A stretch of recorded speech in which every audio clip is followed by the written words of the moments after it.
ಕೊನೆಯ ವಾರದಲ್ಲಿ ಬಿಗ್ ಬಾಸ್ನಿಂದ ಆಚೆ ಬಂದ ಧನ್ರಾಜ್. ಫಿನಾಲೆಗೂ ಮುನ್ನವೇ ಧನ್ರಾಜ್ ಮನೆಯಿಂದ ಹೊರಗೆ ಬಂದಿದ್ದಾರೆ. ಮಂಜು ಹಾಗೂ ಧನ್ರಾಜ್ ನಡುವೆ ಹಾರ್ಟ್ ಬೀಟ್ ಹೆಚ್ಚಾಗುವ ಸನ್ನಿವೇಶ ನಿರ್ಮಾಣವಾಗಿತ್ತು. ತಮ್ಮ ತಪ್ಪುಗಳನ್ನು ಸುದೀಪ್ ಮುಂದೆ ಹೇಳಿದವರು ಇಷ್ಟು ದಿನ ತಿದ್ದುಕೊಳ್ಳದೆ ಇದ್ದದ್ದೇ ಔಟ್ ಆಗುವುದಕ್ಕೆ ಕಾರಣವಾಗಿದೆ. ಮಂಜು ಸೇಫ್ ಆಗಿ ಬದುಕಿತು ಬಡಜೀವ ಎಂಬ ನಿಟ್ಟುಸಿರು ಬಿಟ್ಟರೆ ನಿರೀಕ್ಷಿತ ಸೋಲು ಎಂಬಂತೆ ಮನೆಯಿಂದ ಹೊರಗೆ ಹೋಗುವುದಕ್ಕೆ ಧನ್ರಾಜ್ ರೆಡಿಯಾದರು. ಧನ್ರಾಜ್ ಆರಂಭದಿಂದ ಇದ್ದ ಸ್ಪರ್ಧಿ, ಆದರೆ ವೈಲ್ಡ್ ಕಾರ್ಡ್ ಎಂಟ್ರಿ ಮೂಲಕ ಬಂದಂತ ಹನುಮಂತ ಜೊತೆಗೆ ಸಿಕ್ಕಾಪಟ್ಟೆ ಕ್ಲೋಸ್ ಆಗಿದ್ದರು. ಆಮೇಲೆ ಆ ಇಬ್ಬರು ಇಡೀ ವೀಕ್ಷಕರನ್ನು ನಗಿಸಿದ್ದರು. ಇಬ್ಬರ ಸ್ನೇಹಕ್ಕೆ ಹೊರಗಡೆಯ ಮಂದಿ ಕೂಡ ಅಭಿಮಾನಿಗಳಾಗಿ ಬಿಟ್ಟಿದ್ದರು. ಕುಂತರು ನಿಂತರು ಒಟ್ಟಿಗೆ ಇರ್ತಾ ಇದ್ರು. ಇದೀಗ ಹನುಮಂತನಿಗೆ ಒಂಟಿತನ ಕಾಡ್ತಾ ಇದೆ. ಎಲ್ಲರೂ ಫ್ರೀಸ್. ಧನ್ರಾಜ್ ಔಟ್ ಆಗಿ ಮನೆಯಿಂದ ಹೊರಗೆ ಬರುವಾಗ ಬಿಗ್ ಬಾಸ್ ಎಲ್ಲರನ್ನು ಫ್ರೀಸ್ ಮಾಡಿಸಿದ್ದರು. ಆದರೆ ಧನ್ರಾಜ್ ಎಲ್ಲರಿಗೂ ತಮ್ಮ ಮನಸ್ಸಿನಲ್ಲಿ ಇರುವುದನ್ನು ಹೇಳಿದ್ದರು.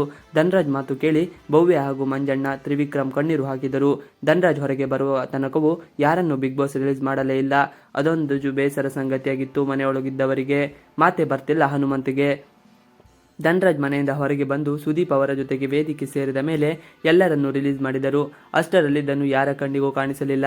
ಹನುಮಂತ ಓಡೋಡಿ ಬಂದು ಧನು ಇಲ್ಲ, ಬಾಗಿಲು ತೆಗೆದು ಹೋದರು ಎಂಬುದನ್ನು ಭವ್ಯ ಹೇಳಿದ ಕೂಡಲೇ ಹನುಮಂತಗೆ ಮಾತೆ ಬರುತ್ತಿಲ್ಲ. ಮೌನಕ್ಕೆ ಜಾರಿದರು.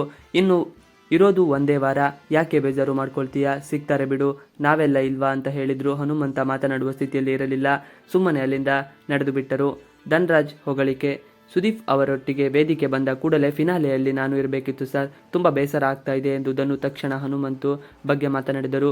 ದೋಸ್ತ ನನ್ನ ಜೀವನೇ, ಹನುಮಂತಣ್ಣ ಒಂಥರ ನನಗೆ ಒಂದು ರೀತಿಯ ಶಕ್ತಿನೇ ಸರ್. ಅವರು ಇರುವ ರೀತಿ, ಅವರ ಜೊತೆಗೆ ಕಳೆದದ್ದು ಮರೆಯಲಾದಂತೂ. ಫಿನಾಲೆವರೆಗೂ ಬಂದಿದ್ದೀನಿ ಅನ್ನೋದು ಖುಷಿ ಇದೆ. ಇಬ್ಬರು ಅಲ್ಲಿ ಜೀವಿಸಿದ್ದೇವೆ ಸರ್, ಎಲ್ಲೂ ಕೂಡ ಅವೇ ಮುಗ್ಧತೆಯನ್ನು ಕಳೆದುಕೊಂಡಿಲ್ಲ ಅನಿಸುತ್ತೆ. ಹನುಮಂತಣ್ಣನಿಂದ ಕಲಿತ ಪಾಠವನ್ನು ಜೀವನದ ಉದ್ದಕ್ಕೂ ರೂಢಿಸಿಕೊಳ್ಳುತ್ತೇನೆ. ಜನರ ಬಗ್ಗೆ ಹೇಳಿದ್ದೇನು. ನಾಳೆಯಿಂದ ಏನು ಸರ್ ಎಂದು ಸುದೀಪ್ ಅವರು ಕೇಳಿದಾಗ, ನಾಳೆಯಿಂದ ಮಗಳು ನನ್ನ ಹೆಂಡತಿ ಎಂದಿದ್ದಾರೆ ಧನು. ಜೊತೆಗೆ ಒಂದಿಷ್ಟು ವಿಚಾರಕ್ಕೆ ಜನ ನನ್ನ ಇಷ್ಟಪಡ್ತಾರೆ, ಇಷ್ಟಪಡದವರು ಇದ್ದಾರೆ. ಇಷ್ಟ ಆಗದೇ ಇದ್ದವರಿಗೆ ಇಷ್ಟ ಆಗುವ ರೀತಿ ಇರ್ತೇನೆ. ಬಿಗ್ ಬಾಸ್ ವೇದಿಕೆ ಕೊಟ್ಟ ಗೌರವ ಉಳಿಸಿಕೊಳ್ತೇನೆ. ಜನರ ಪ್ರೀತಿ ಎಷ್ಟು ಇರುತ್ತೋ ಅಷ್ಟು ಶಕ್ತಿ ನನಗೆ. ನಿಮ್ಮ ಅಭಿಮಾನ ಪ್ರೀತಿಯನ್ನು ಉಳಿಸಿಕೊಳ್ತೇನೆ, ಯಾವುದಕ್ಕೂ ಧಕ್ಕೆ ಮಾಡಲ್ಲ ಎಂದು ಭರವಸೆ ಕೊಡ್ತಾ ಧನ್ರಾಜ್ ಸುದೀಪ್ ಅವರಿಗೂ ಸಲಹೆಗಳನ್ನು ಕೊಡ್ತಾ ಇರಿ ಎಂದು ಮನವಿ ಮಾಡಿದ್ದಾರೆ. ಇವಿಷ್ಟು ಇವತ್ತಿನ ವಿಡಿಯೋ. ಈ ವಿಡಿಯೋ ಇಷ್ಟ ಆದರೆ please like, share and subscribe ಮಾಡಿ. ನೀವು ನಮ್ಮ ಯೂಟ್ಯೂಬ್ ಚಾನಲ್ಗೆ ಸಬ್ಸ್ಕ್ರೈಬ್ ಆಗಿಲ್ಲ ಅಂದರೆ ಬೇಗ ಸಬ್ಸ್ಕ್ರೈಬ್ ಮಾಡ್ಕೊಳ್ಳಿ. Thanks for watching video.